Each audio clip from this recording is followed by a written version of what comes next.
then spoke to me and said, Ian, if you wish to return, you must see in a new light. I thought, light. Light. You're the light. If you're the light, you might be God. Words appeared. God is light, and in Him there is no darkness at all. God is light, and in Him there is no darkness at all. As I read these words, I realized that directly behind that light and in the center must be standing Almighty God. When I thought that, I thought, if that's God, what am I doing here? Someone's made a mistake. I should crawl out of here quickly. I should get under some rock or crawl back into the darkness where I belong. I started edging back from His presence. How many would wonder if somebody made a mistake if you were taken up into the presence of God tonight? You know, you can put a mask or a masquerade up before people. Well, I tell you what, in His presence, you're undone. He knew my name. My thought was a speech to Him. And I knew His radiant light could search the most inner secrets of my heart. And I knew that if He could see me in that light, He would know the good and the evil that I'd committed. And I did not feel very worthy and very holy or very pure to stand in His presence that night. I felt ashamed, and I felt like I needed to pull back from His presence. As I pulled back from His presence, waves of light broke off His source and moved towards me. As the first wave moved, my hand I could feel a tingling sensation as a power moved through me, went down to the depth of my heart, and I felt pure love touch me. What was that? Another wave came. God, you can't love me. Another wave came. So God, I've cursed you. Another wave came. So God, I've done so many things wrong. Another wave. Another wave. Another wave. I started to tell God every single sin that I knew I'd done that was wrong. And as I said that, His unconditional acceptance flooded into me. I said, God, I feel disgusted. More love. You realise, I've just prayed. More love started flooding in. I knew what lust was. I knew what sensuality was. But I tell you what, this was pure love. No strings attached. And the presence of this love literally began to touch the depth of who I was. I stood there and these waves continued in their intensity and power until I could not even speak. All I could do was just receive as He literally filled me up to overflowing with His presence and love. Every part of me seemed to be coming back to life. Where it felt like a burnt out shell of a man, His presence began to fill up and literally heal my inner man.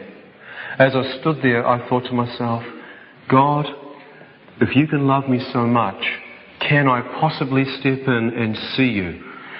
Somehow, if I could step into the light and I could see you, you could tell me the meaning and truth to life, and I would know who God was. I asked that question in my heart, God, can I see you? He didn't say no, and so I stepped into this radiance. As I stepped in, I was completely immersed in this radiant light and continued to walk in. Right in the center, it opened up.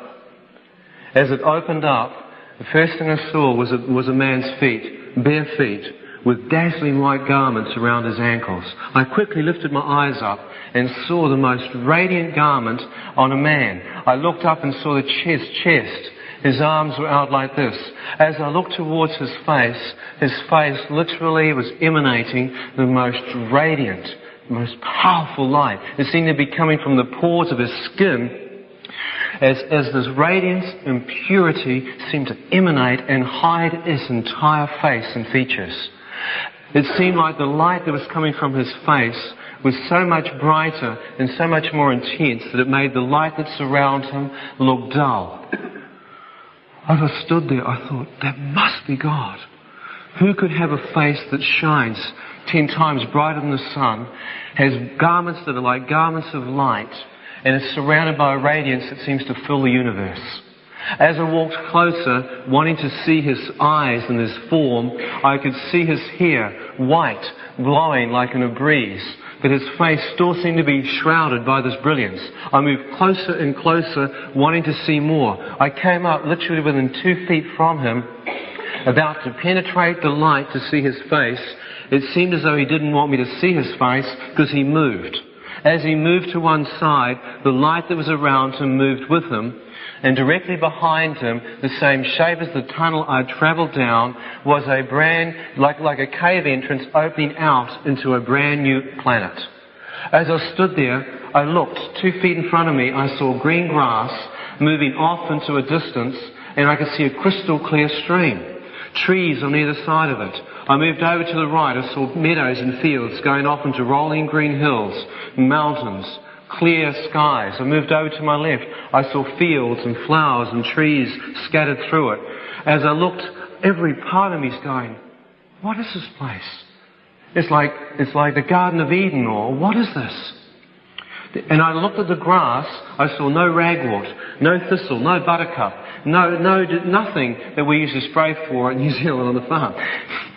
And I'm looking, and it's perfect. There's no rust, no disease, no death in the pastures. The ryegrass is waving in like a gentle breeze, and the light that was upon the presence of God is emanating right through the creation. The whole of the planet's creation seems to be giving off life and light.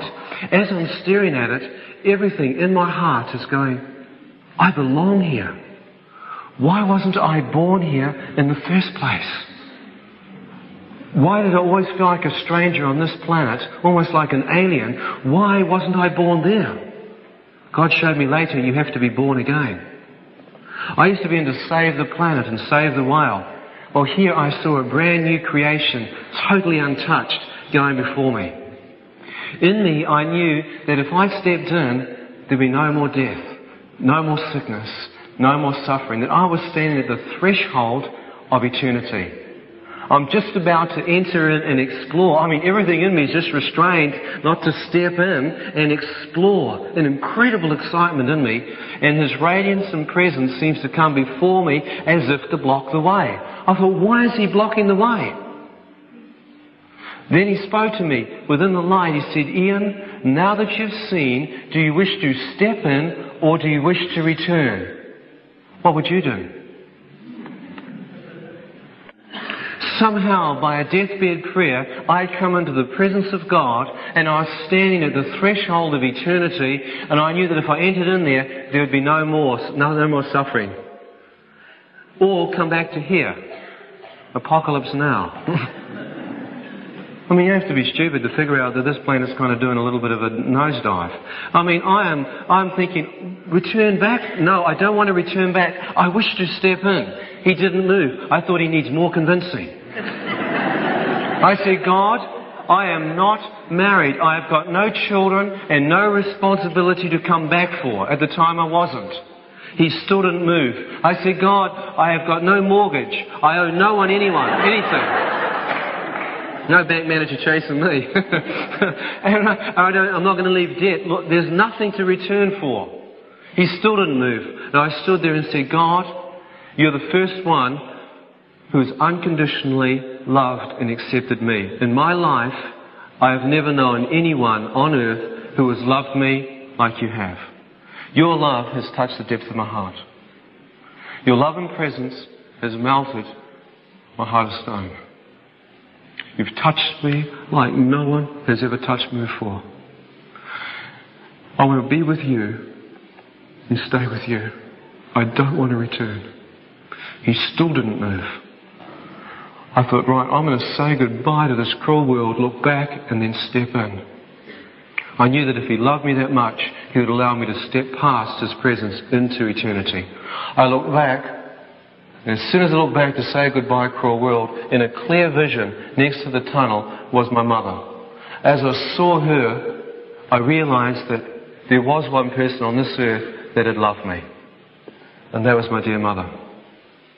Not only had she loved me, but she had prayed for me every day of my life and tried to show this young, stubborn, arrogant young man that God was real. And I said, Mum, science and evolution, all this proves it's wrong. And my mother said, son, I'm praying for you. I love you. And I realised her face had appeared in an ambulance that night and given me the opportunity to respond to God.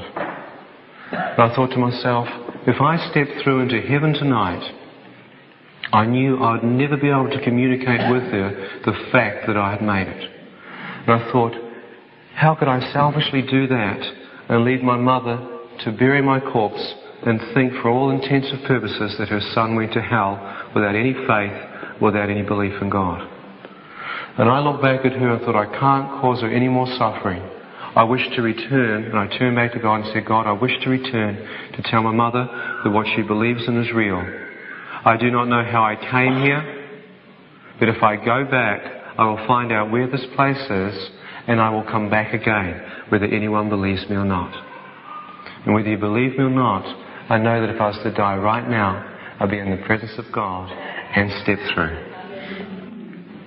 As I stood there, God said to me, son, if you wish to return, you must see things in a new light. I thought, new light, things in new light. I must see through the light of love, the light of your presence and spirit, the light of forgiveness and joy. I must see from an eternal perspective, not a temporary earthly perspective. I must see from the eyes of God, from His perspective, not mine. I said, God, how do I do that? I looked back, and next to my mother was a vision of my father, my brother and my sister, and literally thousands upon thousands of people whose faces seemed to fade into the distance because I couldn't recognize them. I said, God, who are they? He said, son, if you don't return, these people will most likely never have a chance to hear about me because they'll never step foot inside a church to find out. The fact that you're in a church tonight on a Thursday evening is a miracle for some of you. Many of you have said in your heart, I won't be a hypocrite and never come to church again. I was in exactly the same position. I looked back and said, God, I don't know these people. I love my mother. I desire to return for them. The Lord said, I love these people. I desire that they come in and be with me.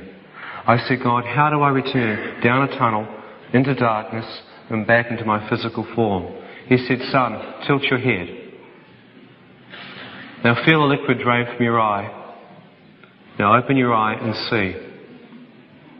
I was lying back in my physical form in a moment in time with my head tilted, my right eye opened, with a sheet up around my mouth, looking down the length of my body, with an Indian doctor with my foot in the ear and a scalpel or a sharp instrument prodding it like a dead piece of meat. Totally oblivious, I was looking at him. I am suddenly confronted with reality. Did I just see God? What's going on here? What's this guy doing with my foot? And I'm suddenly trying to grab it. You know, I think it would have been a lot easier if God had let me float down from His presence, down through the clouds, down through the hospital ceiling, and slip back into my physical body. I think it would have been a lot easier to handle. Now, some people have had that. But see, God spoke, and the worlds came into existence. God spoke, and I found myself back in my physical form. Trouble is, it was so quick and so sudden, I'm trying to grasp, but did I just see God? Do you know what I'm saying? Next minute, this Indian doctor, something seems to scare him. He looks at these two eyes under my one eye. I'm not moving much. His eyes, as blood drains from his face, it's like he's just seen the dead rise. And he freaks. I'm staring at him, and he's almost with his eyes going, you're dead. I'm going, I'm alive. He's wanting to come and shut my eye and, you know. And I'm looking and going, God, what's happened? And the voice of God spoke into my ear and said, son, I've just given your life back. What? What is that going to mean? Man, and I'm looking at this man and said, God, if that's true, this man doesn't know what's going on, and I'm sick of looking at him. He's scaring me. I want to tilt my head to the left. Can you give me the strength to tilt my head to the left? My head rolled to the left, this eye opened, and here, about where this front row is, was a door full of nurses and orderlies that had been trying to save my life, staring into this eye. As soon as they saw me, they had them all do different movements over here, and the Indian doctor still had my foot up in the air, frozen with his hand shaking. Well, I'm looking at this, realising that these folks didn't have anything to do with bringing my life back. You cannot bring a man back to life by holding on to his foot or gaping through the doorway of a room. There was no man standing there with the electrical on the heart, shock treatment or kickstart, no one doing CPR mouth to mouth. There's not one person anywhere near my bed. As I lay there, I rolled my head back to the centre and said, God, I used to say, if I see you, I believe. I believe. I thought, what will that mean to my life? I knew that would mean a complete change of lifestyle and direction. I said, God, I don't think I can live a holy and pure life for you. I've tried before, I've failed. Voice of God said, son, I'll help you. I lay there and thought, what would my friends think if I tell them that I've become a follower of God? I think he's flipped. I said, I don't care what my friends think. Peer group pressure has caused enough suffering and enough compromise in my life. I'm going to follow God whether any other man is or not.